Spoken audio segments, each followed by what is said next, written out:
4% तरक्की हुई है, सनत में 7.2, खिदमात में 6.2, महंगाई जो है वो 11.3% रही है। इसके अलावा जो कर्जे हैं वो दुगने हो गए हैं, यानी कि 24,000 अरब से 44,000 अरब जो है वो कर्जा जात में इजाफा हुआ है सरकारी तौर पे जो पाकिस्तान के कर्जे हैं। और जो कर्ज़ों की अदायगियों की जो सिचुएशन है वो भी बहुत ही जिसे कहते हैं ख़तरनाक हद तक गई। और आज डॉक्टर मिफ्ता इस्माइल साहब ने कहा कि जो मौजूदा हुकूमत ने स्टेप्स लिए, इसकी वजह से जो एमिनेंट खुदा न खास्ता डिफ़ॉल्ट की बात की जा रही थी वो बात अब नहीं रही और पाकिस्तान उस चीज़ से बाहर निकल आया है। इसके अलावा जो हमारी एक्सपोर्ट्स हैं वो क्योंकि ट्रेड डेफिसिट बताता है 45 अरब डॉलर का, वो एक हमारा उनमें ग्रोथ हुई है, लेकिन इंपोर्ट्स बहुत ज़्यादा बड़ी हैं।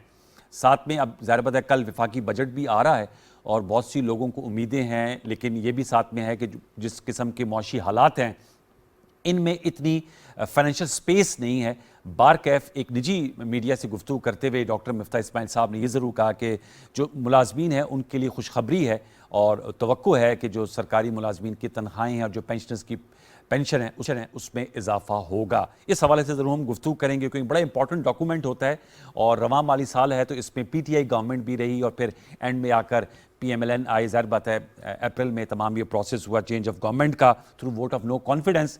उस हवाले से बयानात भी सामने आ रहे हैं। चेयरमैन PTI इमरान खान साहब ने भी इस हवाले से गुफ्तगू की और उन्होंने जो शरह नमू है उसको हाईलाइट किया। लेकिन ज़ाहिर बात है उसके साथ साथ अगर आपकी वो अच्छी है शरह नमू, लेकिन जो आपकी फिस्कल साइड है उसमें बड़ी वीकनेसेस हैं, उस हवाले से गुफ्तगू करेंगे। फिर आज पार्लियामेंट का मुश्तरका इजलास हुआ और उसमें अहम लेजिस्लेशन हुई।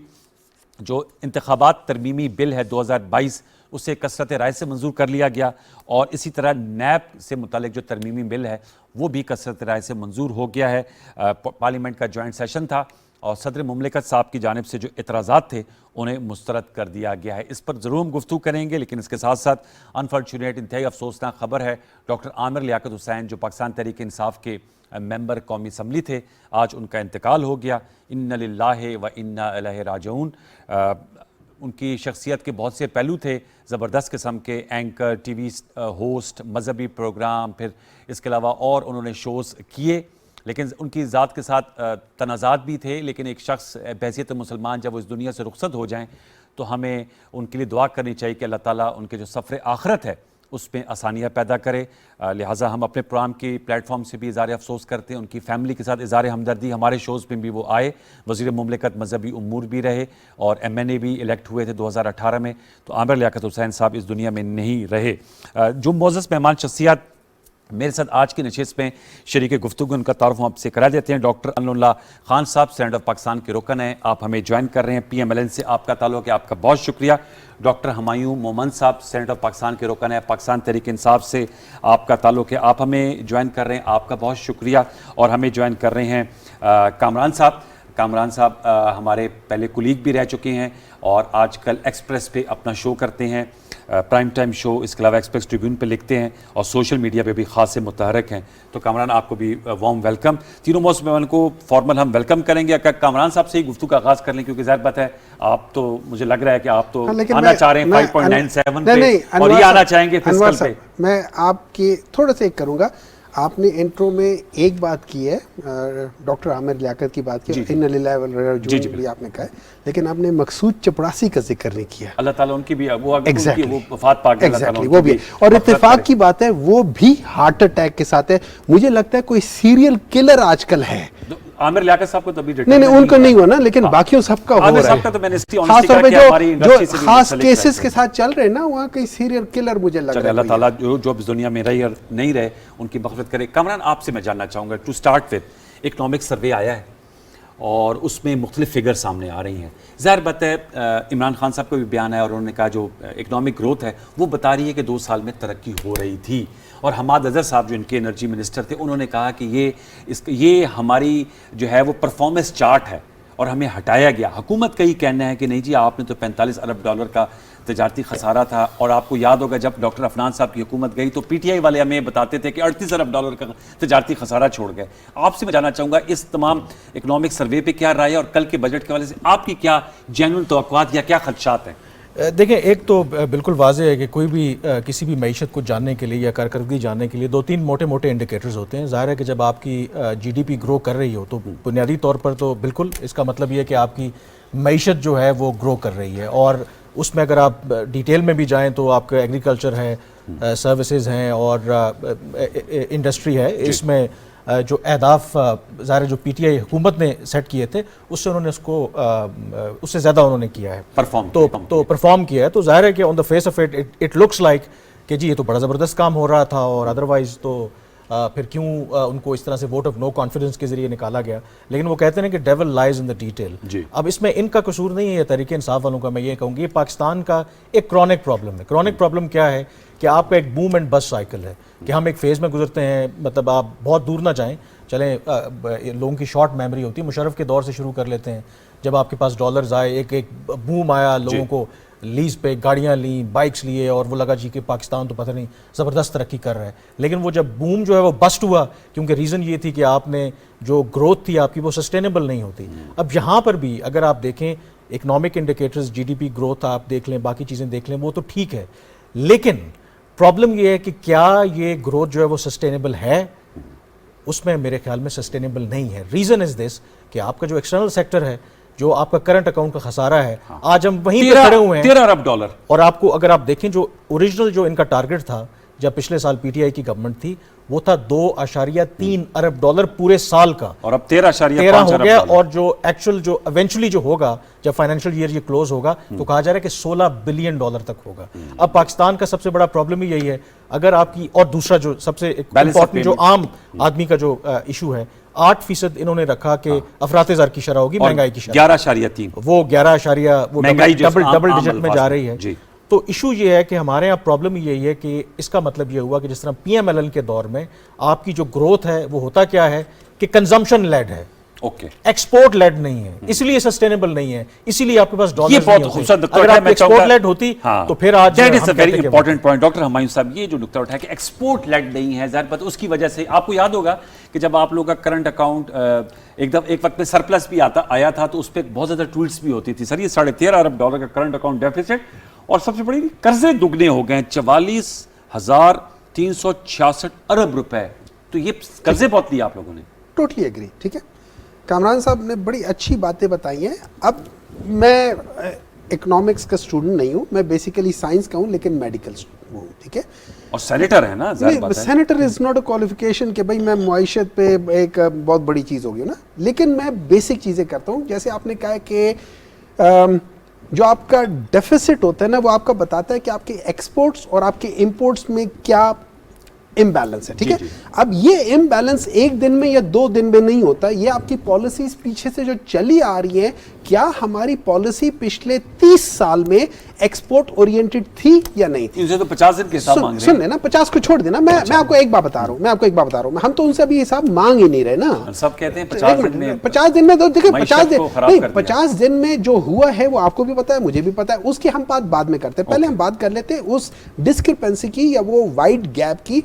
हमने उस गैप को ठीक किया, so in other words at least we have taken the direction towards the right side. हमारा जो एक्सपोर्ट है वो बड़ा है, ठीक है, हमारे हर लिहाज से एक्सपोर्ट बड़ा है, हमारी से नहीं बड़ा, ठीक है, उस तनासब से देखिए टाइम लगता है, उस टाइम लगता है। देखिए बिजनेस का उसूल ये होता है, मैंने आज अगर कोई चीज पैसा लगाया किसी जगह पे, मुझे कल उसकी इनकम नहीं आएगी, मुझे कम से कम 3 साल लगेंगे जो उसका रिटर्न ऑफ इन्वेस्टमेंट होती है वो वापस आएगा, उसके बाद प्रॉफिट उसके बाद आएगा। सो इट टेक्स, ये छोटे बिजनेस की बात कर रहा हूं। जब पाकिस्तान के जब आम लोग भी समझे आपकी गुफ्तगू से नतीजा खर्च किया जाता है कि इस पे मिसाक के मईशत होना चाहिए, ताकि फिर आप कहते हैं कंटिन्यूटी तवील मुद्दत पॉलिसियों के नतीजे निकलते हैं। देखिए मिसाक के मईशत से ज्यादा हर जो बंदा भी मईशत को जानता है उसको पता होना चाहिए कि आपकी एक्सपोर्ट ओरिएंटेड पॉलिसी होनी चाहिए। वेरी सिंपल, इसमें मिसाक के उसकी कोई जरूरत नहीं होता ना। कंटिन्यूटी इसलिए नहीं होती कि लोगों के पर्सनल इंटरेस्ट आ जाते हैं ना।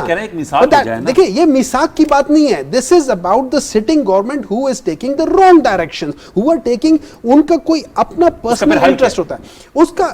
उसका हल ये है, हमारे मजहब में एक बताया कि जब हजरत उमर अलैहिस्सलाम आए थे और जब हजरत अबू बकर वगैरह आए थे, तो उस वक्त रज़ी अल्लाह अन्हु, उस वक्त ये हुआ था कि जो उनकी अपनी शॉप थी, he was stopped from sitting in that shop.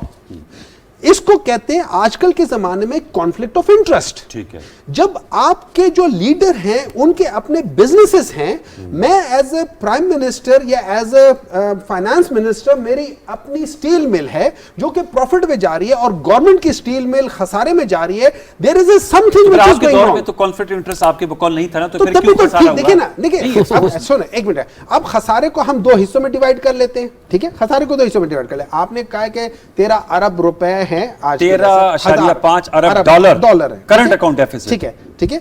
उस लिहाज से आप ये देख लें कि आप इसको डिवाइड कर लें मार्च तक, ठीक है, बल्कि आप इसको कर लें फरवरी तक कर लें। क्यों? नहीं, मैं एक बात बताता हूं ना, नहीं, मैंने अप्रैल तक इसलिए ना करें, इसलिए ना करें कि नहीं, so hold on, mid February onwards till the end of March, this was a really uncertain time के जिसमें हर एक को पता था क्या हो रहा है, but at the same time nothing was happening. तो it was like a period जिसमें आपको पता होता है एक किस्म का ब्रेक है। कुछ चीजें हर एक ने अपना पैसा रोक लिया, हर एक चीज हो गया। उससे लेके उससे पहले का देख लें और उसके बाद का डिवाइड करके कहना क्या चाह रहे हैं? मैं कहना ये चाह रहा हूं कि अगर पॉलिसी सही होती, अगर बीच में ये टुच ना मारी जाती, ठीक है ना, तो हम इससे बेहतर हालत में होते। अब इस पे जरा रुकिए, हम इससे बेहतर हालत सर जी वो कह रहे हैं कि अगर इनको पूरा मतलब अगस्त 2023 तक काम करने दिया जाता तो ये करंट अकाउंट डेफिसिट और जो ये तजारती खसारा है इसको ये कम कर लेते। ऐसा ही है ना सर? आप यही एग्जैक्टली जनाब देखें, मतलब सिर्फ कहने से तो वो कम नहीं होने से ना, मतलब आपकी कोई आपको स्ट्रेटेजी नजर ही नहीं आई? अगर कोई स्ट्रेटेजी है तो वो बताएं। देखें, मैं एक बुनियादी बात जो है वो समझाने के लिए आवाम को भी, जब मुस्लिम लीग नून की हुकूमत 2018 में गई है तब पाकिस्तान का जीडीपी था 312 बिलियन डॉलर, ठीक है ना।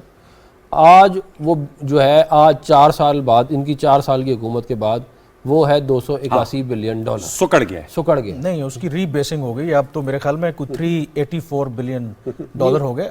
अब जो जीडीपी जो रीबेसिंग की है ना इकोनॉमी की, अच्छा, तो उसकी वजह से भी ये जो ग्रोथ फिगर है ज्यादा ही है, इसी वजह से भी आ रही। रीबेसिंग लोगों को सब सादा अल्फाज में रीबेसिंग से मुराद क्या है? रीबेसिंग जो इकोनॉमी, जो आपका जीडीपी जो होता है, वो तो आपकी उस साल के अंदर जो आपकी जितनी जो इंपोर्ट एक्सपोर्ट्स और जितनी आपकी प्रोडक्टिविटी होती है उसकी एक वैल्यू निकालते हैं ना।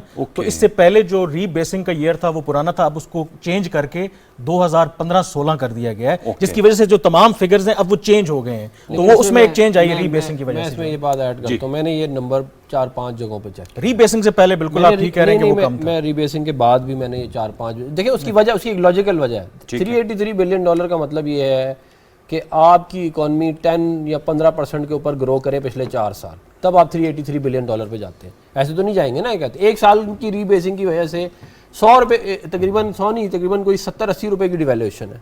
आपकी जीडीपी उस तरह ग्रो नहीं की, तो आपका ओवरऑल डॉलर टर्म्स में तो आप जैसे मर्जी घुमा ले, आपका जीडीपी का साइज तो श्रिंक ही होगा, जो मर्जी आप कर ले। फिर बात यह है कि जो पीएसडीपी है वो इन्होंने तकरीबन 1000 बिलियन का था, जो इन्होंने स्लैश करके 500 बिलियन का कर दिया, ठीक है ना। जो प्राइमरीली जो जिस चीज़ ने इनकी ग्रोथ को लीड किया है वो है इंपोर्ट्स। इंपोर्ट्स जो है that went from 43 billion to 77 billion dollars, ठीक है ना। उसकी वजह से इनका, और फिर दूसरा जो है ज़ाहिर है इन्होंने जो डेट है वो ऑलमोस्ट, अगर पिछले 4 साल का देखा जाए तो 22,000 बिलियन पे इनको डेट दिया था, 44,000 पे लेके। तो अब बात ये है कि देखिए, जब भी कभी कोई काम करना होता है तो अगर आप उसकी प्रॉब्लम की आइडेंटिफिकेशन सही तरह करेंगे ना, तो आप उसको हल तक की तरफ जाएंगे। हल तक, अगर आप कहेंगे कि जी बिजनेस जो है वो लीडरों के होंगे, आपके सारे लोगों के बिजनेसेस हैं, मुझे नाम बताएं, मैं उसका बिजनेस बताऊं। रज़ाक दाऊद साहब, इनके रज़ाक दाऊद साहब को मेमन डैम का ठेका दिया है इन्होंने, मतलब कि ये अनडिनाइबल डेस्कॉन को दिया, कोई इसको डिनाई नहीं कर सकता। फिर आप वज़रा को उठाते जाएं, क्या कहते हैं, कौन कौन से वज़रा के कहाँ किधर किधर कारोबार है, उनके पहले क्या हालात थे, उनके हुकूमत के बाद क्या हालात है। तो ये बातें करना जो ये आप अगेन जो नॉट ट्राइंग टू सॉल्व ठीक है द प्रॉब्लम। अब कल जो बजट आ रहा है तो आपके पास ये अब एक इकोनॉमिक सर्वे आया है ना 2000 रवा माली साल का। अब तो मैं चाहूंगा लोग इंटरेस्टेड हैं इसमें सुनने में कि वे फॉरवर्ड क्या है, क्योंकि ब्लेम गेम में पड़ गए तो वो तो बात फिर लंबी निकल जाएगी। मेरा ये ख्याल है कि हमें रुपए का स्टेबलाइज करना है। क्यों नहीं हो रहा वैसे अपना? क्योंकि फॉरेन एक्सचेंज रिजर्व्स नहीं है ना। आप अपने फॉरेन आज वो डॉक्टर मिफ्ता साहब कहते हैं 2.4 अरब डॉलर आपको चाइना के मिलेंगे, तो आप नहीं मैं आ रहा हूँ। देखें 12 अरब डॉलर पे चले जाएंगे। 12 अरब डॉलर से मसला हल नहीं होता। इंडिया का है $650 बिलियन का फॉरेन एक्सचेंज रिजर्व, ठीक है ना। इंडिया की अगर आप हमारी पॉपुलेशन के हिसाब से देखा जाए तो देयर 7 टाइम्स द साइज और पॉपुलेशन, तो हमारा अराउंड होना चाहिए था तकरीबन, चलो $70-80 बिलियन तो होना ही चाहिए था, ठीक है ना।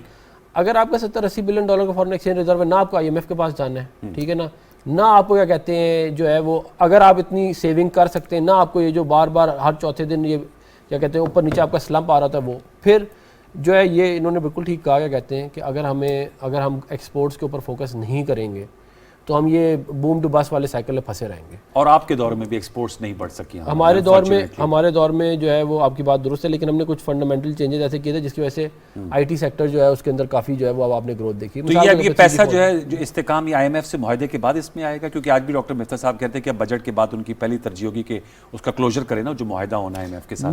पेट्रोलियम कीमतें तो आपने बढ़ा दी जी, देखिए जो है चाइना से भी आएंगे पैसे, फिर उसके बाद सऊदी अरेबिया से, फिर हमारे एक और दोस्त मुल्क है उसने तकरीबन $5 बिलियन का कहा है। UAE ने नहीं, मैं नाम नहीं ले रहा उसका, क्या कहते हैं और कौन सा वो खुद ही अनाउंस करेंगे कपड़े खरीद रहे हैं। टर्की कतर मैंने नहीं कहा, हाँ, जो उन्होंने कामरान साहब, मैंने नहीं हाँ, तो कुछ ठीक है, कह देते LNG। उसमें इतनी परेशानी की क्या बात है। उसी खत की तरह की चीज है। जी सर, अच्छा ना आ जाए ना, आप तो जुत्ते मार रहे हैं, क्या कहते हैं खुश होना चाहिए आपको तो। हाँ, ये थोड़ी है कहते हैं। अब बात उसके बाद ये कि देखें जो ग्रोथ जिसके अंदर इन्फ्लेशन बहुत हाई हो वो भी ठीक नहीं होती, क्योंकि आवाम जो है वो रुल जाते हैं। जब आप 11.3% आपकी इन्फ्लेशन होगी तो लोगों की चीखें निकल जाएंगी। तो ये मैं ये समझता हूँ कि पाकिस्तानी इकॉनमी के अंदर हमारे जो फंडामेंटल्स हैं वो ये हैं कि अगर हम अपने बिजनेसमैन को, प्राइवेट सेक्टर को एक्सपोर्ट बाहर करने के लिए फैसिलिटेट करेंगे, और वो एक्सपोर्ट ऐसी होनी चाहिए जिसके अंदर रॉ मटेरियल पाकिस्तान में मौजूद हो। अगर आप तेल या गैस या इंपोर्ट करके उसमें उतने पैसे ले रहे हैं जितने आप घुमा रहे हैं, तो उसमें इतना कोई फ़ायदा नहीं है। फिर ये कि मेरा ये ख्याल है कि पाकिस्तान का फ्यूचर जो है ना IT है, जो आपका शोबा है, जो मेरा शोबा है। और ये 3G 4G PMLN ने किया था, इसके अंदर मेरी भी थी क्या कहते हैं काफ़ी इनपुट, और उसकी वजह इनपुट दोबारा $20 मिलियन भी एक्सपोर्ट नहीं थी, आपको पता है 2015-16 में पाकिस्तान की। अब कितनी आज? अब मेरा ख्याल है $3.5 बिलियन पे पहुंच गई है, और ये भी काफी कम है हमारे पोटेंशियल से। Tip of the iceberg. मैं ये कहता हूँ पाकिस्तान स्पोर्ट्स अगर सही लीडरशिप बैठी भी हो, 25 से $30 बिलियन तक जा सकती है 5 से 7 साल के अंदर। अल्लाह करे जी। अब ये मुझे बताएगा कामरान भाई कि ये जो हमारा ये क्या वजह है कि पेट्रोल भी हमने $60 बढ़ा दिया, गैस की कीमतें भी, बिजली की, ये हमारी जो करेंसी है इसमें क्यों नहीं स्टेबिलिटी आ रही? पाकिस्तान का $201 का ख्याल में $1, और मैं देख रहा था इंडिया ₹77, इवन अफगानिस्तान 88 और बांग्लादेश 92।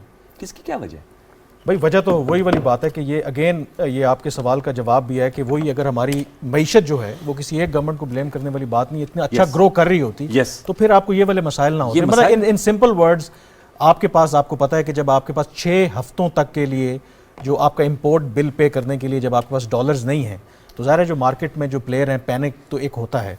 और एक इसकी जो सबसे बड़ी एक वजह अनसर्टनिटी है वो है अभी तक जो IMF के साथ आपका प्रोग्राम साइन नहीं हुआ। जब आपका IMF के प्रोग्राम साइन होगा उससे ही नीचे उसके बाद फिर ये एक सेंस ऑफ स्टेबिलिटी आएगी। और उसकी वजह ये है कि अब आप देखें ना, हमारे जो दोस्त ममालिक हैं वो भी हमारे से अब तंग आ गए हैं, क्योंकि हमारी आदत तो बदली नहीं है हर कुछ अरसे के बाद। और हमारा जो साइकिल है ना मांगने का, वो पहले जरा 10 साल के बाद 20 साल के बाद मांगते थे, ज्यादा फ्रीक्वेंट, अब महीनों पे आ गया। मतलब लास्ट अक्टूबर को इनकी गवर्नमेंट जब थी PTI की, $4.2 अरब का सऊदी अरब ने आपको एक पैकेज दिया, $3 अरब कैश दिया, $1.2 अरब उन्होंने ऑयल ऑन डेफर्ड पेमेंट पे दिया, और फिर ये गवर्नमेंट आ गई और ये भी लेके वहां पे निकल पड़े। तो अब आपके जो दोस्त ममालिक हैं वो भी कहते हैं कि नहीं, ये आपकी आदत जो है ना अब खराब हो गई है, तो जब तक आप IMF के जो स्ट्रक्चर प्रोग्राम में नहीं आएंगे, क्योंकि हमें अब गारंटी नहीं है कि हम आपको ऐसे ही पैसे दे देंगे तो पैसे वापस भी होंगे, तो ये भी मेरे ख्याल में मसाइल है। और जब तक मेरे ख्याल में IMF के साथ अग्रीमेंट हो नहीं जाता, और बाकी जब IMF के साथ एक दफ़ा अग्रीमेंट हो जाएगा तो फिर मार्केट में एक पॉजिटिव सिग्नल जाएगा, जब जो रुपए की कदर है वो किस हद तक जो है ना वो आप कह लें कि मुस्तहकम होना शुरू हो जाएगी। और इसमें ये जो कोalition गवर्नमेंट आई, इनका एक कसूर जरूर है, बेशक इनको 50 दिन हुए हैं, इनको ये पता था पहले दिन से, ये तजुर्बाकार भी थे इनको। और मुझे तो मेरी ये इत्तला थी कि इवन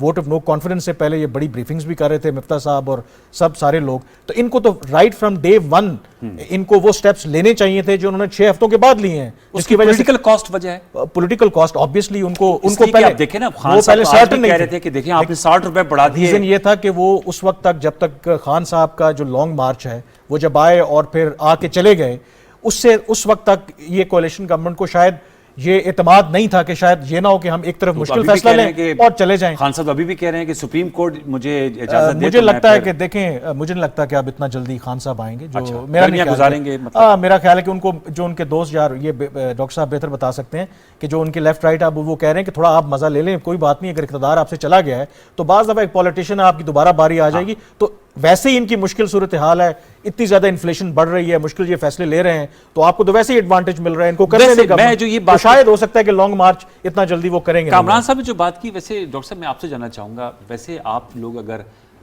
पार्लियामेंट, आप तो खैर सेनेट पे हैं फ्रैंकली, लेकिन अगर आज असम्बली में होते तो बजट ये कल पेश होना है, और हमने वो मनाजिर देखे जब आप लोग भी बजट पेश करते थे तो वहाँ पर एक हंगामा खेजी होती थी। कल तो मेरे ख्याल में डॉक्टर मिफ्ता साहब will have a- वैसे तारीख में ये तारीख बनेगी, मैंने भी बड़े बड़े Smooth बजट sailing। किए हुए कि आराम से सुकून आराम से वरना तकलीफ फाइनेंस पड़ेंगे मिनिस्टर मिफ्ता को पसीने साहब। आ रहे होते थे। हमाद अजहर साहब बेचारे at the top of their voice, finance minister साहब चिल्ला चिल्ला के बोलते हैं। आप लोगों ने वैसे इनके लिए बहुत सुखी मतलब एनवायरनमेंट क्रिएट किया है। देखिए, बात कुछ ये- एहसास होता है अपनी पॉलिटिकल स्ट्रेटेजी के लिए? देखिए, बात ये हो जाती है कि जब आपकी गवर्नमेंट, जब कोई गवर्नमेंट भी बेस्ड ऑन द वोट्स नहीं आते और ख़ास तौर पे बाहर से उनको मैनिपुलेट किया जाता है, as a Pakistani I would not accept that government. As a You are sitting in Pakistani- KP hold on. Assembly, you are sitting Hold in on, Punjab, hold on, you are hold on, fighting hold on, Punjab hold on. by-elections. The government is federal government which has been changed. ठीक है? Punjab That government has been- also been ठीक है ना? changed. ठीक है, नहीं एक minute है जी. It has been federal government हुआ है.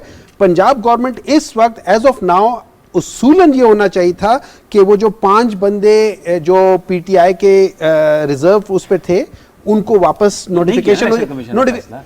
गलत हो रहे हैं ना सर. दिस इज तो जब वो denotify किया था तो सकत शादियाने बजा रहे थे ना। सुन लेना, वो तो 25 को। वो हो गए ना. उनमें से 20 के री इलेक्शंस होंगे. उसमें पार्टिसिपेट कर रहे सुन हैं। ले, बिल्कुल कर रहे. देखिए, उसमें सुन लेना, 20 को री इलेक्शंस होंगे, आप वेट करें. जो 5 नॉमिनेशंस है उनको तो अगले दिन नॉमिनेट कर देना. उनको तो आप उनके नोटिफिकेशंस कर दें. वो नोटिफिकेशंस हो जाते हैं, गवर्नमेंट खत्म. तो अब तो नहीं गवर्नमेंट. होगा। अच्छा, उसके अलावा एफआईए के केसेस है यार. मतलब खुदा आपकी का सारा खौफ करें, दौर मतलब खुदा का- इदारों के फैसलों नहीं, पर है। इदारे नहीं, देखिए इदारे गलत कर रहे हैं. ये इदारे basically are biased. They are not taking the right decision. आप कहते हैं कसरत राय, वहां पे क्या राय थी? कसरत राय थी ना। आपका ऑपोजिशन लीडर भी उनकी जमात का नहीं, है. आपकी जमात के हैं। नहीं है हमारी जमात का. बल्ले के निशान वो पे नहीं जीते है. वो नहीं. इलेक्शन बताएंगे एक कि बंदा, इनको मुझे एक बल्ले बात के निशान बताएं, पे मुझे एक जीते। बात बताएं, एक बात राजा बताएं, रियाज साहब। मुझे एक बात बताएं, एक बात बताएं. उन्होंने किनको हराया था? मुझे एक राना बात अफजल बताएं, साहब एक मरहूम बात को, बताएं ना, एक बात बताएं. नून लीग के। He used to work with you. जी जी। ठीक है? He is your colleague.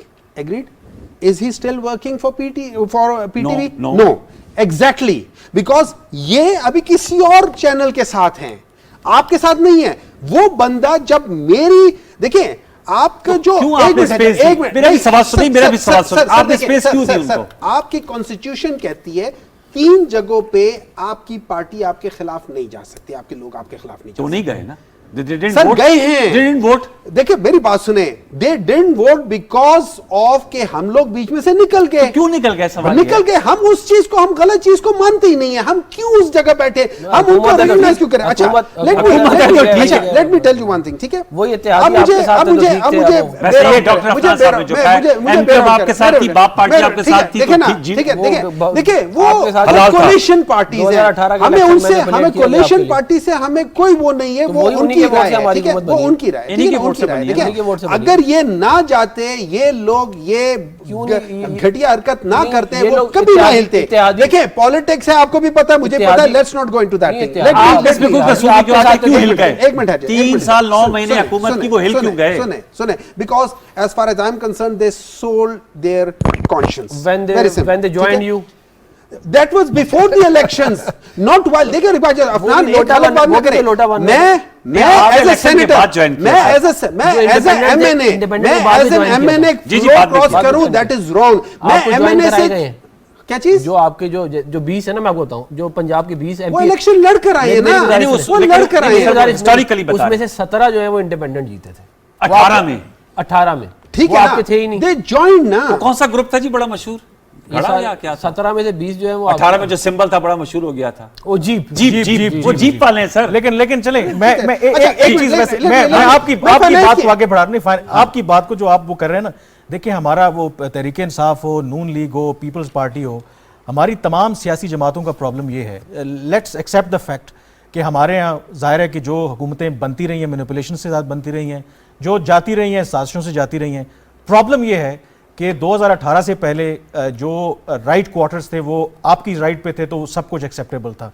जब इन लोगों के खिलाफ था तो ये वो बातें करते थे, आज वो आपके खिलाफ हो गए तो आप वही वोट को इज्जत दो का नारा लगा रहे हैं और इन्होंने आप वाली बात पकड़ ली। तो मेरा ख्याल है as a citizen of Pakistan, मैं आपको ऑनेस्टली बताता हूं कि तमाम सियासी जमातों को कम से कम हलफ लेना चाहिए कि अगर आपने सियासत करनी है तो अपने ओन पे करें, प्रॉक्सी ना बने। आप मुझे एक बात बताएं, सारे हम प्रॉक्सी बन जाते हैं, सीधी सी बात है। अगर prime minister of the Pakistan अगर वो कह दे कि जितने ब्यूरोक्रेसी वाले लोग हैं उनकी प्रमोशंस क्राइटेरिया भी एक इदारा करेगा, is that a right decision, wrong decision?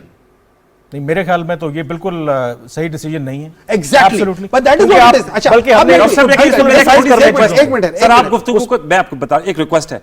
देखें, बात यह कि वो आपकी फेयर कमेंट करना आपका पूरा राइट है as a senator of Pakistan, लेकिन मैं चाह रहा हूं कि जाहिर बात है आपकी एक पोलिटिकल स्ट्रेटेजी भी होती है, आप हुकूमत वक्त को टफ टाइम देना चाहते हैं, आप अपोजिशन है ना, तो सवाल हमारे उस सवाल से कि जो आपकी सियासी स्ट्रेटेजी हिकमत अमली उस पर आज़ादाना राय देना हम लोगों का हक है। हम समझते हैं कि अगर आप असम्बली के अंदर हो, जो आप बाहर बैठ के तकरीरें करें, आज भी जॉइंट सेशन हुआ है, आप लोगों ने बाइकआउट किया। देखिए, I respect your point of view, आपने बाइकआउट किया, but I don't agree with you. चलिए, you have every right. I have got the right to decide the right और wrong whatever, but I have to decide it for my party.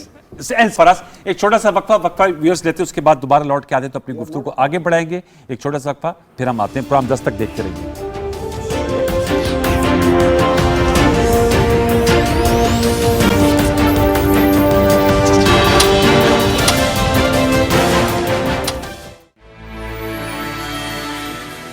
पहली किरण के साथ पाकिस्तानियों के नाम आगाही का एक पैगाम। मुल्क के कोने कोने से सहाफियों की सबसे बड़ी और मजबूत टीम के साथ तमाम बड़े शहरों से बैक वक्त शाया होने वाला पाकिस्तान का मोतबर तरीन अखबार रोजनामा नई बात आज ही अपने अखबार फरोश से तलब करें। बढ़ रही है गर्मी, एहतियात है लाजमी। हीट स्ट्रोक के मुज़िर असर से बचाव के लिए एहतियाती तदाबीर पर अमल लाजमी करें। धूप में गैर जरूरी घर से बाहर जाने से इज्तिनाब करें। बाहर निकलते वक्त सर को ढांपें, पानी बार बार पिएं और कोल्ड ड्रिंक से इज्तिनाब करें। एयर कंडीशन माहौल से अचानक बाहर न निकलें। खुले हल्के रंग के कपड़े पहने। तेज धूप और घुटन में मशक्कत से गुरेज करें। ज्यादा पसीने की सूरत में निमकोल, शिकंजबीन पिएं। तबीयत ज्यादा खराब होने की सूरत में मुतासिरा को फौरी ठंडी जगह पर लिटाएं और पानी के छींटे मारें या पट्टियां करें। तबीयत ना बेहतर होने की सूरत में मुतासिरा को फौरी करीबी अस्पताल मुंतकिल करें।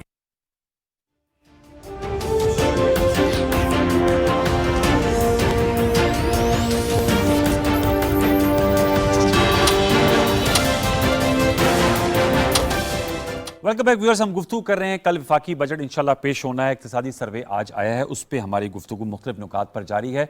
मैं सेंटर साहब आपसे जानना चाहूँगा, ज़ाहिर बात है अब ball is in your court. आपकी जो वसीउल बुनियाद हुकूमत है, कल आप लोगों ने बजट देना है और आप लोगों ने इस अज़म का इज़हार किया कि आप लोग अपनी जो ये बाकी मांदा टर्म है ये मुकम्मल करेंगे। आपके लिए सबसे बड़ा चैलेंज इस वक्त क्या है? महंगाई है, अपने हमारे IMF के साथ मुआहदे को तय करना है, मार्केट में स्टेबिलिटी लानी है और इस भंवर से बाहर निकालना है लोगों को। People are looking towards you. एक कॉमन मैन वो चाहता है कि उनकी ज़िंदगी में आसानियाँ पैदा हों। देखिए, आने वाले 6 से 8 महीने में जो एक बहुत बड़ा चैलेंज गवर्नमेंट को होगा वो ये है कि ऑयल प्राइसेस जो हैं वो बड़ी स्टीपली या कहते हैं ऑलरेडी ऊपर जा चुकी हैं, और अगर जो है कोई इंटरनेशनल लेवल पे मेजर चेंजेस ना होए या ईरान ऑयल ना आया या जो है वो और मेजर शिफ्ट ना किए तो ये और मज़ीद ऊपर जाएगी। अगर ये और मज़ीद ऊपर जाएगी तो इसका इम्पैक्ट इन्फ्लेशन पे बहुत हाई आएगा। तो ये एक बहुत बड़ा हमारे एक चैलेंज है।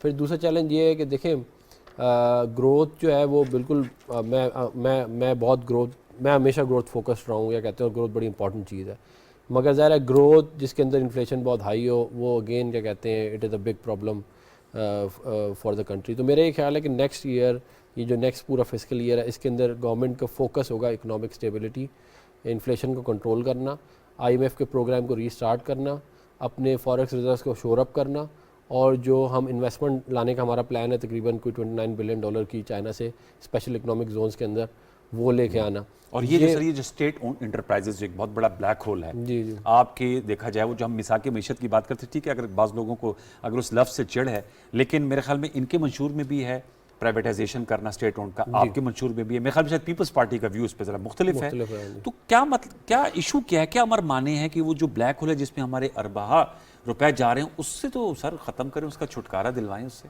प्राइवेटाइज करें। देखिए अब जैसे रेलवेज है ना, तो रेलवेज दुनिया में हर जगह खसारे में ही होती है, क्योंकि इट्स अ पुअर मैंस क्या कहते हैं कम्युनिकेशन मोड। लेकिन जैसे एयरलाइन है, हाँ, वो उसको नहीं होना चाहिए। अब वो it's such a big hole, 536 अरब रुपए पे पहुंच चुका है उसका। देखिए हमने 330 अरब रुपए पे दिया था इनको, पिछले 4 साल में 200 अरब रुपए और ऊपर गया है, और ऊपर गया। अब ये जो प्राइवेटाइजेशन है ना, इसका जो इसके जो मेजर जो इश्यूज हैं वो ये हैं कि इसके अंदर लिटिगेशन का बहुत बड़ा प्रॉब्लम है कि आप कोई एग्जीक्यूट करने की कोशिश करें कोई भी चीज़, तो लोग कहते हैं ओ देखो ये अपने जानने वाले को दे दी, ओ ये देखो ये मंझा को दे दी, ये उसको दे दी, फिर उसके अंदर लिटिगेशन आ जाती है। तो वो फिर इवेंचुअली होता ही है कि वो स्टील मिल के साथ हुआ, फिर अच्छा सौदा हो रहा था उस वक्त, अच्छा खासा सौदा, जान छुट जाती। अब वो बंद पड़ी है और वो एक ब्लैक होल है। अब बात ये है कि हमें एक तो मिनिस्ट्रियल कौम ये समझना चाहिए कि देखें privatisation not across the board, मैं इसके हक में भी नहीं हूँ, लेकिन प्राइवेटाइजेशन बेहतर है। आप जितना ज़्यादा प्राइवेट सेक्टर को इन्वॉल्व करेंगे उतना बेहतर, और प्राइवेट सेक्टर को ग्रो करें, वही आपकी एक्सपोर्ट्स भी चलाएगा, वही आपका सारे मामला चलाएगा। अब हमारे पास इसका जो मेजर अपॉर्चुनिटी है वो ये है कि देखें हमने सीपैक किया, उससे इंफ्रास्ट्रक्चर डेवलप कर लिया, ठीक है। अब जो सीपैक 2 है उसके अंदर हम चाइना से इंडस्ट्रीज़ को मूव कर सकते हैं स्पेशल इकोनॉमिक जोन्स के अंदर। वो मेनली एक्सपोर्ट ओरिएंटेड इंडस्ट्रीज़ ही होंगी जो वहाँ पे अब इतनी ज़्यादा वायबल नहीं रही, वो हम चाइना से यहाँ पे पाकिस्तान ला सकते हैं। एक ये, और दूसरा जो मैंने आपको आईटी एक्सपोर्ट का बताया, अगर हमने ये 2 चीज़ें सही तरह कर ली तो हमारे एक्सपोर्ट्स काफ़ी तेज़ी से ग्रो करेंगे। और अगर वो तेज़ी से ग्रो करेंगे तो जो हमारे ये जो गैप है उसको भी हम कवर कर सकते हैं, और फिर जो है हम एक एक्सपोर्ट लेड ग्रोथ कंट्री की तरफ मूव कर सकते हैं। उसके अलावा हमें स्टेट लेवल के ऊपर जो इन्वेस्टमेंट्स हैं ना इन लार्ज प्रोजेक्ट, उसको भी मोबिलाइज़ करना है। मिसाल के तौर पर भाषा डैम, जो बड़े लार्ज प्रोजेक्ट्स हैं, देखिए वो प्राइवेट सेक्टर नहीं कर सकता, वो गवर्नमेंट ही ने करना होता है। आप उनको मोबिलाइज करें, कैरेट डैम को, कैरेट हाइड्रो को कंप्लीट करें, शंघाई इलेक्ट्रिक को कंप्लीट करें, ये जो भाषा है इसको कंप्लीट करें, दासू को कंप्लीट करें। ये भी बहुत बड़ा एक इशू है तवानाई एनर्जी सेक्टर। हाँ, वो अगर लोड शेडिंग, सर्कुलर डेट, नहीं तवानाई अगर नहीं होगी तो इंडस्ट्री कहाँ चलेगी, चल ही नहीं सकती आपकी। आप जो, और फिर देखें तवानाई का भी ये है कि देखें अगर तो थर्कोल पे बेस्ड है वेरी गुड, सोलर पे बेस्ड है वेरी गुड, विंड पे बेस्ड है वेरी गुड, हाइडल पे बेस्ड है वेरी गुड, लेकिन अगर if it's imported fuel furnace है, LNG है, 3 घंटे बाद लोड शेडिंग डीजल है, आप फिर वो आप जब पैसे होंगे पे कर देंगे, जब आपके पास नहीं होगा पैसा तो लोड शेडिंग शुरू हो जाएगी। अब ये मुझे बताइएगा कि आपने कहा कि अब इमरान खान साहब जब चेयरमैन PTI, वो आपको ऐसा लगता है, आपका साफियाना तजिया ये है कि शायद वो उस तरफ लॉन्ग मार्च या सड़क गर्म करने फौरी तौर पर नहीं जाएंगे, तो एक तरह से इनको ब्रीदिंग स्पेस मिलेगी मौजूदा हुकूमत को। इनकी क्या स्ट्रेटजी होनी चाहिए? देखें, एक तो ज़रबत हमारी हुकूमत का इशू है, वो अपोजिशन जब बहुत ज़्यादा शोर मचाते हैं तो ज़रबत वो फायर फाइटिंग में ज़्यादा मसरूफ़ हो जाते हैं, और ये हमें रहा भी, एक्सपीरियंस भी रहा है, चाहे इनकी हुकूमत रही, खैर कोविड भी आ गया था इनकी 2013 से 18 में, धरना 126 दिन का, लॉन्ग मार्च। क्या स्ट्रेटजी होनी चाहिए इनकी अब जो बाकी की टेन्योर है, ताकि लोगों को रिलीफ? देखिए, आपने अपने सवाल में जवाब दे दिए। एक तो स्ट्रेटजी इनकी कम से कम वो नहीं होनी चाहिए जो तहरीक इंसाफ की रही कि जब ये गवर्नमेंट मरे तो उन्होंने कोशिश की कि हमेशा एक पॉलिटिकल रेटरिक रखा, बहुत ज़्यादा उन्होंने टारगेट किया इंडिविजुअल्स को। तो अगर ये गलती वो रिपीट करेंगे, और कहीं ना कहीं वो लगता यही है कि कुछ चंद कैरेक्टर्स को मुसलसल वो टारगेट कर रहे हैं, उनको जानना चाहिए जो रियलिटी है इनको डिलीवर करना है, क्योंकि ये आए इसीलिए थे। इनके ख्याल में तहरीक इंसाफ ने मुल्क की मईशत को तबाह कर दिया और हमारे पास बड़ा ज़बरदस्त प्लान है, हम आएंगे। तो इनको अब करना चाहिए कि जो इमीडिएट जो थ्रेट थी धरने की, वो तो अब फिजल आउट हो गई। असल चैलेंज इनके लिए है यही इकोनॉमी का। अब बातें on the face of it करना बड़ी अच्छी ज़बरदस्त बात है। मैं सादे अल्फाज में आपको बताता हूँ कि हम किस गंभीर मसाइल में घिरे हुए हैं। देखिए, कल जो बजट पेश होगा, मेरे ख्याल में जो रफली जो लेआउट है वो है 9,500 अरब रुपए का टोटल हमारा बजट होना है। हुजम जो होता है जी, हुजम है, ठीक है जी, 9,500 अरब रुपए का। उसमें से 5,600 अरब रुपए सिर्फ 2 हेड्स में जा रहे हैं, कर्जों पर सूद की अदायगी और दूसरा दिफाई बजट। 4,000 अरब रुपए आप सिर्फ सूद, प्रिंसिपल अमाउंट नहीं, कर्जों पर सूद देंगे सिर्फ। 1,600 अरब रुपए, 1,500-1,600 आप दिफाई बजट को कह लें, ज़ाहिर है कि हमारी जरूरत भी है। ये को 58% बनता है आपके टोटल बजट का। अब आप मुझे बताएं कि 22 करोड़ का ये मुल्क है, तो आप उसमें जो जितने पैसे बचेंगे उसमें से क्या निकलेगा। अब कर्जों की आप बात कर रहे थे, इन्होंने जो अगला हदफ रखा है, जो अगले कर्जे इन्होंने लेने, इन्होंने अगले साल के लिए 4,600 अरब रुपया इन्होंने हदफ रखा है कि हमने कर्जा लेना है। तो हम कर्जा लेके ये मुल्क चला रहे हैं, तो इसके लिए मेरे ख्याल में ये छोटी छोटी बातों से मामलात नहीं हल होने वाले, क्योंकि पीटीआई ने पिछले साल महंगाई का जो शरह थी वो 8% रखी, पहुंच गई वो डबल डिजिट में ऑलमोस्ट 11.5%। जी। इन्होंने जो टारगेट रखा है वो अगले साल के लिए वो 11.5% है। तो आई कैन रेस्ट एश्योर के वो 15-16 से तो गया नहीं है, उससे ऊपर जाना ही जाना है। और जो पेट्रोलियम प्राइसेस जो पेट्रोलियम प्राइसेस हैं वो चीजें हैं, तो मेरे ख्याल में कि ये अब जो ट्रेडिशनल तरीके से जो मुल्क चलाते थे ना, वो नहीं चलने वाला। हम एक्सपोर्ट्स की बात सियासत तो वही रही प्रॉब्लम ये है कि एक्सपोर्ट्स की हम बात कर रहे थे ना, हमारे यहाँ जो प्रॉब्लम ये है कि जो प्रोटेक्शन हम देते हैं, मसलन जो टेक्सटाइल वाले हैं बड़े बड़े इश्तिहार चलाते हैं, हर दफा उनको आप वो पंप करते हैं, सब्सिडी देते हैं, खत्म करें एक मोहतात अंदाजे के मुताबिक। इस वक्त भी जो इलीट है उसको आप 1700 अरब रुपए की आप टैक्स एग्जेम्पशंस देते हैं, 1700 अरब रुपए की। और जब आप मतलब है कि वो कहते हैं कि जब 120 से 100 अरब की जो आम लोगों को या पेट्रोल पे आप हम सब्सिडी अफोर्ड नहीं कर सकते, तो इनको चाहिए कि जो 1700 अरब रुपया आप इलीट को जो देते हैं, क्योंकि हमने बहुत प्रोटेक्ट कर लिया। मार्केट को खोलें, वियतनाम की एग्जांपल है, वहां पे भी आप प्रोटेक्ट करते थे, वहां पे एक्सपोर्टर श्योर करते थे कि जी अगर आप हमें सस्ती बिजली नहीं देंगे, सस्ती गैस नहीं देंगे, और जी मुल्क बैठ जाएगा। उन्होंने कहा कि आखिर कब तक हम आपको वो स्पून फीड करेंगे, करते रहें। जब उन्होंने इंडस्ट्री ओपन की, और आज आप देखें वियतनाम 15 साल पहले हम बराबर खड़े थे, आज वियतनाम की एक्सपोर्ट्स देखें आपको लग पता ये मैं आपको सर आता हूं, सिर्फ ये कमेंट नहीं सर, ये जो 1700 अरब रुपए की जो बता रहे हैं कामरान साहब, टैक्स एग्जेम्पशन, ये टैक्स छूट, जब आप लोगों को खुद कह रहे हैं कि जी हम आवाम पर बोझ नहीं डालना चाहते, लेकिन हम कुछ कर नहीं सकते, हमने ये बोझ पास ऑन करना है, 60 रुपए पेट्रोल बढ़ाना ज़ाहिर बात है एक बहुत मुश्किल फैसला था। इन पे कुछ अंदर इनसाइड कुछ थिंकिंग होती है कि क्या किया जाए, या आप लोगों की कोई इनपुट? देखिए बात ये है कि जो फॉरेन एक्सचेंज है वो बहुत वैल्यूबल है, ठीक है, हमारे ऐसे मुल्क के लिए। अगर हम एक्सपोर्ट इंडस्ट्रीज़ को ज़्यादा दबाएंगे, तो अगर उन्होंने अपने यूनिट्स बंद करके बांग्लादेश चले गए, राइट लेफ्ट आगे पीछे चले गए, तो आपकी जो ऑलरेडी एक्सपोर्ट्स हैं वो डिक्लाइन करना शुरू कर देंगी।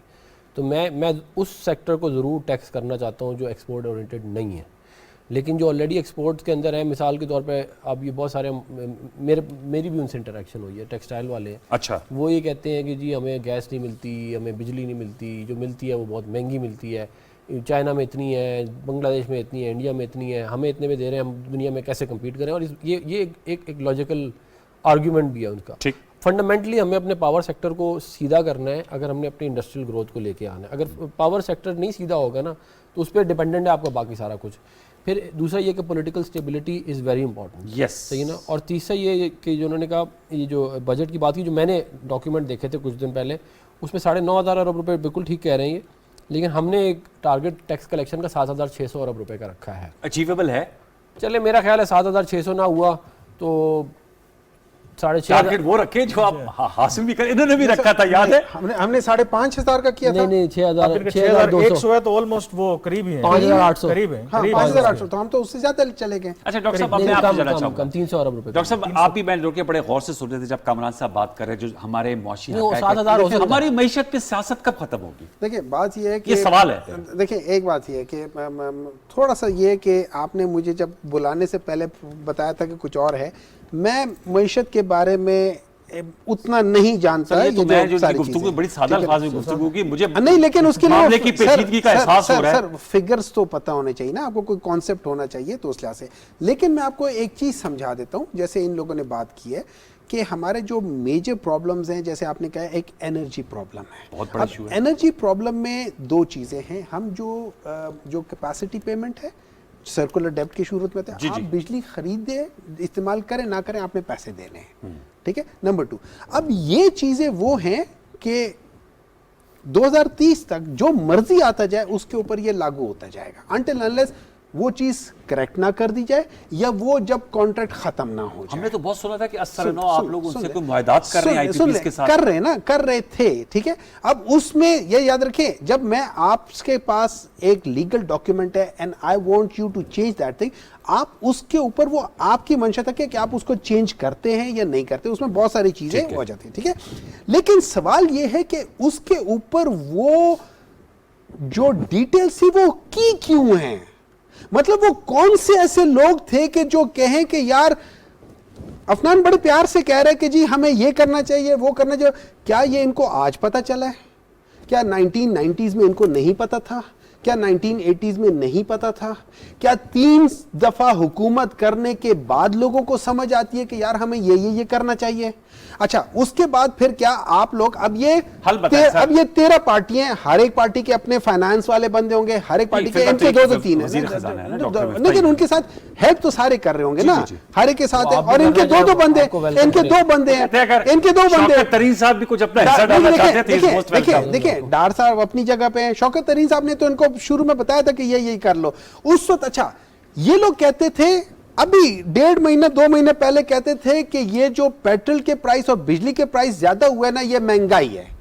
आज ये कहते हैं कि यार ये तो हमारी एक क्या कह सकते हैं मुआशी पॉलिसी है कि हमने ये करना है, ठीक है ना, ये करते थे ना, ठीक है। सो इसका मतलब है कि हम जो नहीं, इसका मतलब है कि हम जो उस वक्त कह रहे थे वो सच था, और जो आज आप कह रहे हैं नहीं, हम आज भी यही कह रहे हैं कि ये जो नहीं, हम सिर्फ इनको याद दिलाते नहीं, हमने ये नहीं कहा है, हमने सिर्फ ये कहा है कि देखो हमने ये कहा है कि आप लोग ये करते, हम लोगों ने हमने वो बर्डन उठाया था। अब वो कैसे उठाया था ये हमारे शौकत तरीन साहब ने बताया था। उन्होंने 5 हेड से निकाले थे, ठीक है, ये उनको पता है, उन्होंने बताया भी थे, इनको भी बताया, सब कुछ बताया हुआ है कि कहां से उन्होंने किस जगह से निकाले थे, ठीक है। अच्छा, नंबर 2, अब ये वो सारी चीजें हैं जो जब आप एक प्रिंसिपल डिसीजन लेते हो कि आपने पिछले 30 साल में या 40 साल में 1980 से लेके आज तक हम लोगों ने फैसले ही गलत किए, जिसका खमियाजा इनको अगली जो एक आध हुकूमत आएगी इन सबको उठाना पड़ेगा। बात हो गई। अब मुझे हल बताएं, तशखीस तो हम बहुत करते हैं डेली बैठकर, इसका हल बताएं। इसका हल यह है कि आपने जब आप पेशावर के रास्ते चल पड़े और आपने जाना है लाहौर की तरफ, तो आपने कहीं ना कहीं से एग्जिट लेना है और वापस अपना रुख ठीक करना है। वो रुख ठीक करने के लिए, उस रुख को ठीक करने के लिए नहीं, देखिए U turns are very right thing. अगर आप यू टर्न नहीं लेते that means you are totally imbecile who can't even understand. आप यू टर्न लेके समझ में आ रहे हैं इसका मतलब कि यार पेशावर के बोर्ड और मैंने जाना लाहौर में, if you don't take U turn then you will end up in Afghanistan. दुनिया भी अकल नहीं, इतनी भी गोल नहीं है मेरी जान, आपको मतलब देखिए ना। तो इसका मतलब टेक अवे आपकी बात का क्या है? यू टर्न इसका मतलब है कि ये कान यहां से पकड़ने के आदी है। दुनिया गोल है ना, कान यहां से नहीं पकड़ना, कान भाई यहां से पकड़ लो, जरूरी है यहां से पकड़ना। कैसे अपनी तशरीह की इन्होंने, ठीक है ना। अब तो आप गलत तरीके से वे फॉरवर्ड ये है, जो गलतियां आप लोगों ने की हैं उसकी माफी मांगे, उन बिल्कुल की है सर, इस मुल्क के साथ ज्यादती की। मुझे एक बात बताएं, 1960s के बाद कौन से डैम बने हैं? मैं बता देता हूं, ठीक है। अच्छा, कोई मेजर पहले मुझे कंप्लीट कर लेते ना, पहले मुझे कंप्लीट कर लेते ना। कोई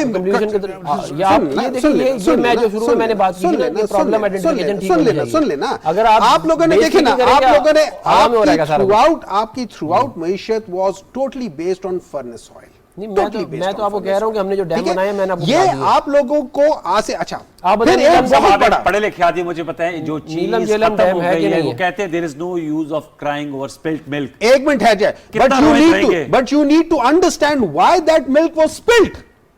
आपने पहले अपनी गलतियां ठीक करनी है। देखिए, until unless you do not realize where you went wrong, you do not apologize for that thing, you cannot go in the right directions। 8 माह में इन्होंने आपको नजर आई कि पीटीआई ने जो इनकी पॉलिसी थी, जो डॉक्टर साहब कह रहे हैं कि ठीक नहीं थी, कि उन्होंने तस्हीह करने की कोशिश की, एक इंडिपेंडेंट राय लेने वादे तो बड़े किए, रेटरिक बहुत ज्यादा था, लेकिन कुछ जो फंडामेंटल चीजें थी, देखें ना, जो चेंजेस इनको करनी चाहिए थी, वो बिल्कुल बात ठीक है कि 70 साल का अब बोझ इन्होंने तो नहीं उठाना, जाहिर बात, लेकिन कुछ आगाज तो कर सकते थे। मसलन एक छोटी मिसाल ले लेते हैं, जिस तरह आपने अभी स्टेट ऑन एंटरप्राइजेस का कहा, इनके इवन मंशूर में भी शामिल था कि बल्कि वो एक इन्वेस्टमेंट कंपनी बनाएंगे, उनको राइट साइज करेंगे, उनको मुनाफा बख्श करके फिर उनको वो बेचेंगे। और पहले उसमें प्राइवेटाइजेशन की लिस्ट में पहले 84 इस तरह के थे इदारे, फिर करते करते वो पार 1-3.5 सालों में इन्होंने एक ट्रांजैक्शन नहीं की। ये देखिए, नंबर 1। नंबर 2, एफबीआर की अगर आप बात करें, एफबीआर की एब्सोल्यूट नंबर में आपको नजर आता है कि जी नंबर आपका बड़ा है, लेकिन अगर आप टैक्स टू जीडीपी रेशो देखें, 8 पॉइंट कुछ वो कम हुई है, 2018 में कम हुई है। एंड सेकेंडली, दूसरा ये चीज है कि जो उसमें इंक्रीज आया है, वो अगर आपकी इंपोर्ट्स वो ना बढ़ती, yes, तो वो इंक्रीज भी ना होता, वो सारा आपकी जो और तीसरा, इमरान खान साहब खुद कहते थे कि जो इनडायरेक्ट टैक्सेस हैं वो अवाम के ऊपर बोझ हैं, वो डायरेक्ट टैक्सेस करेंगे। Agreed. आपके दौर में वो जो रेशो है वो कम होने के बजाय वो बढ़ गई। तो ये जो मोटी मोटी चीजें जो रिफॉर्म्स ठीक है। करनी चाहिए थी वो कोई इनिशिएट इनके लोगों ने भी बहुत ज्यादा कोई, आप चले इन पे तो ना करें, लेकिन वो कोई फंडामेंटल चीजें की नहीं उस तरह से मेरे ख्याल में। Last word, अगर वो sir, कर लेते तो शायद मैं ये चीजें कह रहा हूं- मुख्तलिफ मैं ये होती। कह रहा हूं, Last word, 30 देखिए seconds. पीएमएल ने 9.5 साल वफाक में हुकूमत 9.5 साल, ये तो 80 से 2022 तक लिया है मैं डॉक्टर साहब ने, वही ये तो लंबा span बताया। इन्होंने 4.5 साल किया, हमने 9.5 साल में जो प्रोजेक्ट्स लगाए हैं, 11,000 मेगावाट बिजली के कारखाने लगाए, 1700 किलोमीटर मोटरवे बनाई है, नीलम झेलम डैम बनाया, गाजी बोरसा डैम बनाया है, दासू डैम हमने शुरू किया है। मैं यही तो कह रहा हूँ, मैंने कहा 1985 से start हुआ फंडामेंटल नहीं 1980 से कैसे 1985 वो तो 9.5 साल कह रहे हैं आप, साढ़े 3 दफा आए हुए हैं, नहीं, 5 साल एक 30 पूरा सालों किया, के लिए आए 5 साल जैसे एक, आप लोग कह रहे हैं, अच्छा, 4.5 पिछले साल पूरे के लिए। 5 साल तो मैं किए कह रहा हूं, 2.5 साल। इनकी गवर्नमेंट ने 5 जी, साल जी, पूरे वहाँ तो किए हैं। 9.5 है ना, यही तो कह रहा हूँ, ठीक है 2.5 साल, ना, उसके बाद 3 साल के, उसके बाद और वो जो मुशर्रफ के जमाने में आपने गुजारत किया, तो मुशर्रफ के वो जमाने में ज़िया-उल-हक के जमाने में जब आपकी पैदाइश हुई थी, मुशर्रफ यार, के वो दौर ज़िया-उल-हक के जमाने में आपकी पैदाइश हुई थी। पैदाइश कब हुई थी? नहीं हमारी तो नहीं, आप लोगों हमारी की तो पैदाइश 1990 में, नहीं मुशर्रफ का tenure आपकी बातें में डाल हमारी देते। 1990 में तो हुई है, फिर 1996 में बात हुई, 1996 में हुई है, हमारी 1996 में हुई है, नहीं हमारी 1996 में, 1993 में बनी है। चल अब ये तो बहस लंबी हो ये तो- जाएगी, ये अब तो मैं बात करें। मैं वक्त खत्म हो जा रहा है मेरे पास। 1990 मेरे ख्याल में ये बहस चलती रहेगी क्या ना। आई थिंक जो सारी चीजें, आई थिंक इस मुल्क में सियासी इस्तेहकाम चाहिए। Yes, that is the और ये टेक अवे। ये चीज़ और ये हमारा लास्ट वर्ड है। Thank you so very much doctor अमई मोहम्मद साहब, आपने, सेंटर साहब आपने हमें वक्त दिया। सेंटर अफनान साहब आपका बहुत शुक्रिया। Kamran, thank you very much, आपने हमें ज्वाइन किया and you had put a very good valuable input. Viewers, ये आज की नशिस्त थी। अब कल इंशाल्लाह बजट आ रहा है, ऑल आइज ऑन बजट, उस पर भी हम उसको भी जब बजट इंशाल्लाह सुनेंगे लाइव, डॉक्टर मिफ्ता इस्माइल साहब क्या हमें बताएंगे, रोड मैप क्या होगा, क्या उनका विजन है और उसका फिर क्या इम्पैक्ट होगा, उस पर हम गुफ्तगू करेंगे आने वाले दिनों में। अगले हफ्ते तक के लिए सैयद अनवारुल हसन प्रोग्राम 10 तक की प्रोडक्शन टीम को इजाज़त दीजिए। अपना बहुत सा ख्याल रखिए। अल्लाह ने के बाद।